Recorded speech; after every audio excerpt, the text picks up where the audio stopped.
Fractal design cases have inspired modders all over the world who have built some amazing systems like this Darkside themed case by George Purcellus showcasing the spacious internals in the Define S, or Metallic Acid, a mini ITX system by Justin Olson featuring a white, black, and red color scheme and a super clean layout in the Define Nano S. There are a ton more awesome builds like these on Fractal Design's modding series page, so check it out via the sponsor link in this video's description and get inspired for your next project.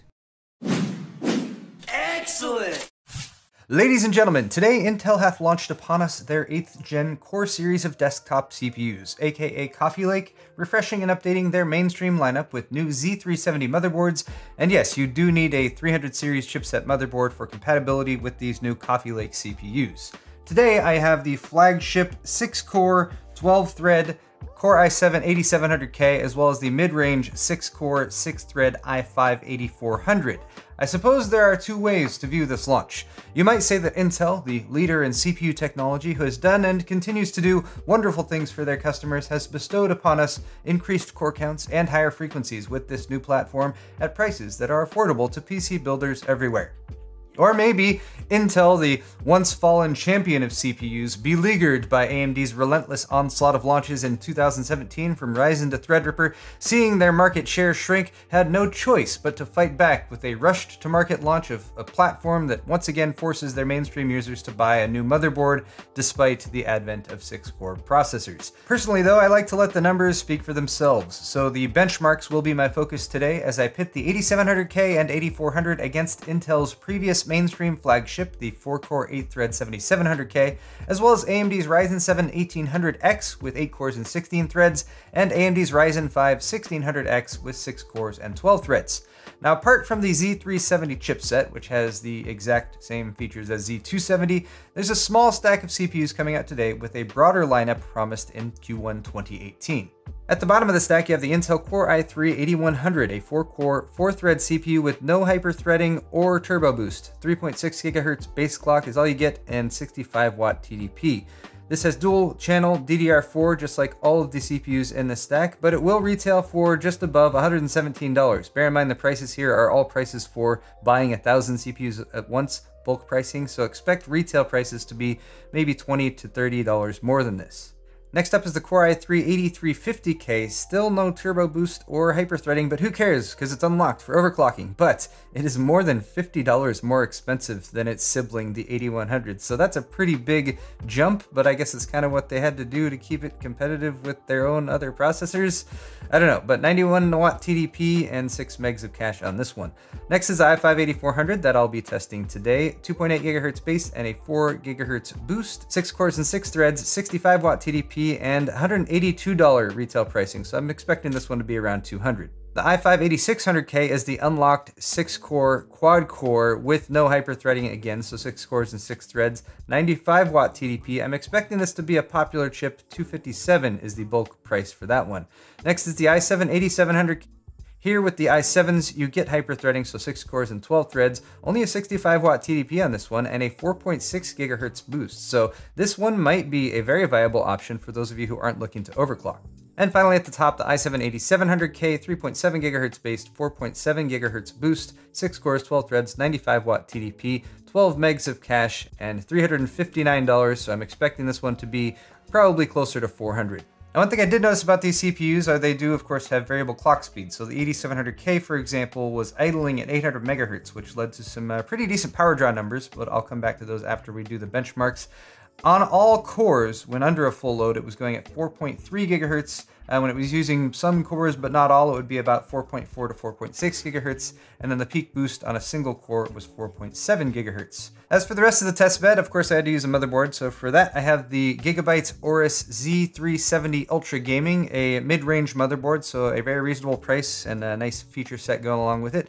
For all of the memory, I'm using G.Skill DDR4 kits and 2x8 gig configurations, all running at CAS latency 1434 to be specific, and DDR4 3200 speed. That gave me the exact same memory configuration and speed across all of my test beds. I, of course, had to make sure that all my BIOS and UEFIs are up to date, running the F5 version on the Z370 Ultra Gaming here, running the latest NVIDIA drivers for the GTX 1080 Ti Strix Ultra Gaming from ASUS that I was using as the GPU for all of the gaming tests. And then for cooling on the Intel and the AMD platforms, I'm using the NZXT Kraken X62. Moving into the benchmarks proper though, first off with Cinebench, of course, tested in multi-thread configuration. We can see, of course, more cores and more threads is going to give you a better score. So the 1800X comes out on top here with its 8 cores and 16 threads.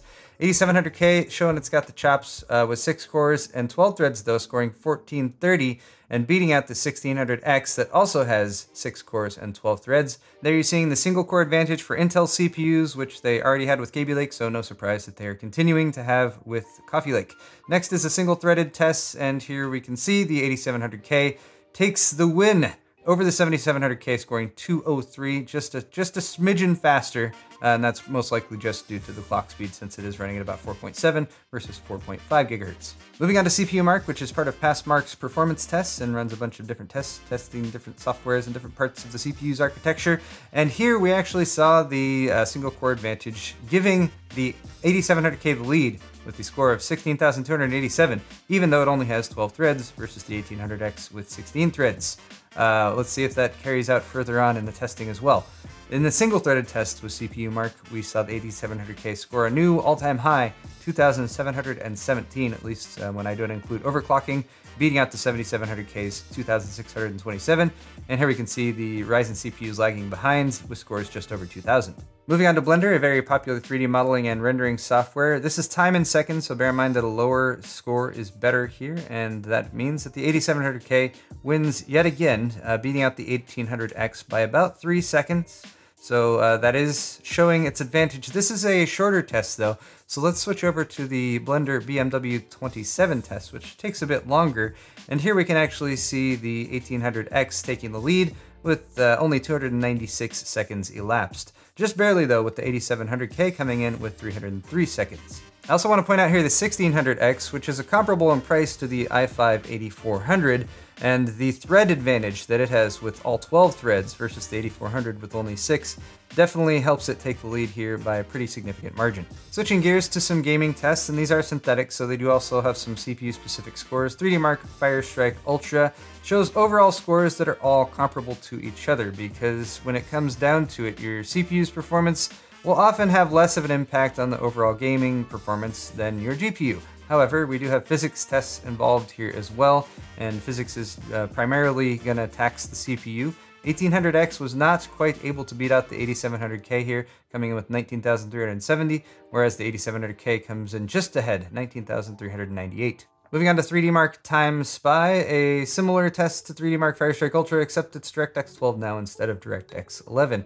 The scores are all kind of similar here, again in the same sort of general ballpark, although we do seem to have an advantage when we have more cores and more threads, because the 8700K and 1800X are both leading the pack here. You might notice when you look at graphics though that the scores are very similar, just indicating that the CPU doesn't really have much effect on the GPU's performance, strictly speaking, but the CPU test does give the 1800X the lead once again. I did want to introduce some VR testing, so 3D Mark VR Mark Blue Room is a very difficult test to beat actually. It's looking for 90 FPS and it's really challenging to get that at all. However, we didn't see much variance here between the different CPUs and different platforms being tested, so that leads me to believe that this test is not using more than probably 6 threads at a time, and it's also probably much more GPU bound than CPU bound. Moving over to some actual games and starting with Rise of the Tomb Raider in DirectX 12 mode. Here at 1080, we actually saw a pretty decent skew when it comes to the performance of the different platforms, with the 8700K definitely taking a pretty significant lead at 160 frames per second. The 8400 comes in a bit slower at 145, with the 1800X and 1600X coming in much closer to about 120. So that does show an advantage for the 8700K, however, you'll see that this is much more evident at 1080, whereas when you move up to higher resolutions, such as 1440 and 2160, well, 1440 for sure, we're only all at around the 110 to 115 frames per second mark with no clear leader. Although you might look at those minimum frame rate numbers and say, well, the 8700K does seem to be keeping up a little bit better and keeping those annoying low frame rate moments from happening. So that is something to consider as well. When we jump up to 2160 though, we again see a similar pattern. And here for some reason, our Ryzen CPUs jump ahead and take the lead, getting just a little bit faster at 61 frames per second. all of the minimum frame rates are roughly in the same ballpark. One more DirectX 12 test was Civilization 6, and here's one of those weird tests where the resolution doesn't seem to matter all that much. Civ 6 doesn't really care what resolution you're running at. It cares a little bit more about the clock speed of your CPU though, if that's any indication, with the 8700K taking the lead here again with 85.9 frames per second at 1080 at least. 1600X and 1800X are pretty close behind though with about 83 FPS. At 1440, we see similar scores with the 8700K and 1800X. 1600X starting to lag behind just a little bit. 8400, I don't really know why, but came in pretty low here with a score of just shy of 75 frames per second. And then if we move over to 4K, we see higher frame rates in some tests. I don't know. Civ 6, go home Civ 6, you're drunk. But again, the 8400, that was the one thing that was consistent this entire time, was the 8400 with its only 6 threads available to it, scored lower than the rest of the tests. So maybe Civ 6 is more optimized for 8 threads or more. Let's switch over to DirectX 11, starting with Total War Warhammer 2, a fairly new title and a new addition to my test bench suite. And as excited as I was to get this test underway, it really hasn't shown much variance between any of these platforms at all. This is clearly not a CPU-bound game because at 1080 we scored just about 115 FPS everywhere with roughly the same 0.1% lows. 1440, again, about 81 FPS no matter what CPU I have this paired up with, and 0.1% lows all around 70. And at 4K we have about 44 to 45 frames per second with 0.1% lows, just short of that at 38 to 40. Overwatch is a very popular shooter from Blizzard Entertainment, and at 1080 it's actually capped at 300 frames per second max. So that is what we're seeing just about with every setup that we have here, about 290 to 300 FPS, and that's just because it's hitting the max. So there might be some variance there, but it doesn't really matter at 1080, which kind of sucks because I would be interested to see where it's actually capping off beyond that, but you can't go beyond 300 with this game. At 1440 though, we start to see a little bit of a break from that, and here, interestingly, the Ryzen CPUs are doing really well. I mean, I don't want to say really well, but they are marginally better performance than the Coffee Lake CPUs, so I thought that was something that was noteworthy, and it actually continued along in the 4K testing as well. About 109 frames per second out of the 1800X and 1600X, whereas the Coffee Lakes were more down in the low hundreds. And finally, PlayerUnknown's Battlegrounds. This is actually a fairly difficult game to benchmark simply because it's multiplayer, there's random starting locations. So just so you guys know, I was actually running these benchmarks in the starting location, and that allowed me to be a lot more consistent. I did have to make sure that I was restarting and joining a new game anytime I encountered rain or fog, because that was definitely affecting the performance. But what I found was the numbers you're gonna see here are kind of a nice mid-range. When you're actually playing the game, you might see slightly higher frame rates than this when you're out in open fields where there's a lot less polygons, and you might see slightly lower frame rates than these if you're in a town or a city that has a lot more polygons. The Coffee Lake CPUs at 1080 though did show an advantage, so that is something worth pointing out. 1600X came in last with a score of 96 frames per second. Moving up to 1440, the numbers start to even out a little bit, with both of our Coffee Lake CPUs scoring just shy of 90 frames per second, the Ryzen CPUs coming in the low 80s. And then if we move over to 4K, we see pretty much equivalence across the board. Here's where the game actually becomes majority GPU bottlenecked versus CPU, so we get the same frame rate no matter what platform we're testing on. And then I've got one last slide for you guys here. This is power draw, and as previously mentioned, the Coffee Lake CPUs seem to be idling very, very nicely. Only about 49 watts drawn compared to the 70 or so from the Ryzen platforms. On average, though, we did see good power draw out of the Coffee Lake CPUs, about 358 watts, 335 watts on average from the 8700K and 8400K, and that was a little bit less than we were drawing from the 1800X and 1600X. So it is nice to know that performance-wise, these are keeping up with the Zen CPUs, which are known to be very power efficient. So I hope you guys have enjoyed those benchmarks because they took a freaking long time to run all of them, especially doing across all of those platforms. And I ran all of these tests fresh. I didn't use any old numbers or anything like that. So hit the thumbs up button if you like me running benchmarks, I guess. Anyway, though, I chose the comparison CPUs that I chose. For instance, the 1800X versus the 8700K, specifically because of the price. So the 1800X you can easily find for about $400 right now. 8700K we're expecting to be just about that same price, maybe a little bit less. And the argument you could make there is there's other AMD Ryzen 8-core CPUs that you can get for as cheap as $300, and you can overclock any of those to perform pretty much equivalent with the 1800X anyway.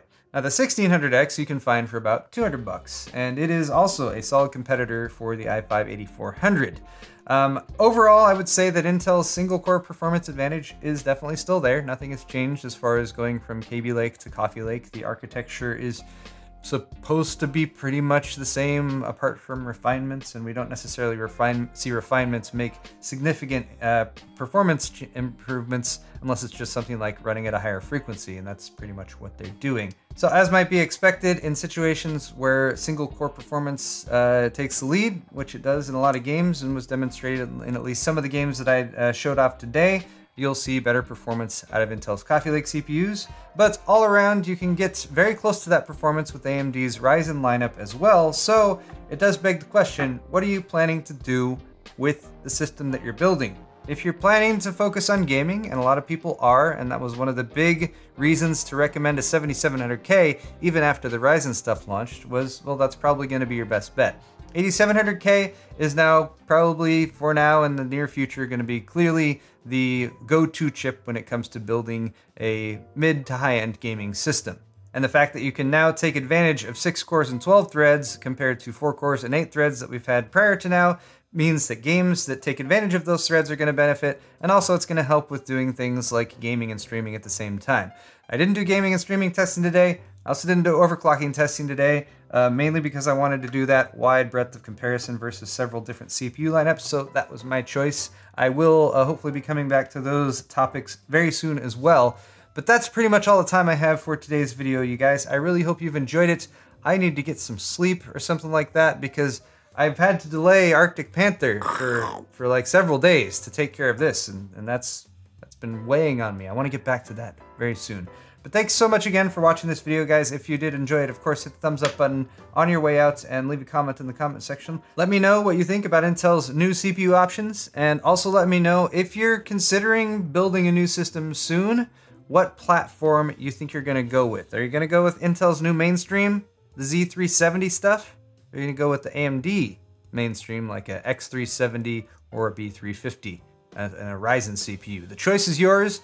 I think if you're going to do workstation stuff, the Ryzen CPUs are still going to be the best bang for your buck and the option to go with. But that's all I should say for this video. Thanks again for watching, guys. We'll see you next time.